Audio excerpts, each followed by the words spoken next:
ইরানে মার্কিন হামলার প্রতিশোধ নিতে কাতারের আল উদেইদ এবং ইরাকে অবস্থিত মার্কিন সামরিক ঘাঁটিতে হামলা চালায় তেহরান।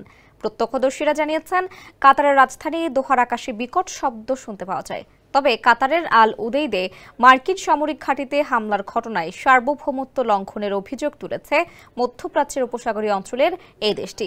মঙ্গলবার কাতারে নিয়োজিত ইরানের রাষ্ট্রদূতকে তলব করে দেশটির পররাষ্ট্র মন্ত্রণালয়।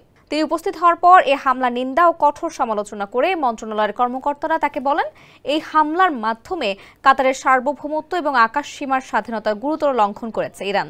কর্মকর্তারা আরও বলেন, ইরানের সঙ্গে আন্তর্জাতিক বিশ্বের যে কোনো আলোচনায় দোহা সবসময় তেহরানের পক্ষে কথা বলেছে, কিন্তু ভবিষ্যতে যদি কাতারের ভূখণ্ডে এই ধরনের বেপরোয়া হামলা ঘটে তাহলে তেহরানের সঙ্গে কূটনৈতিক সম্পর্ক ছিন্ন করার ব্যাপারটি বিবেচনা করবে দোহা।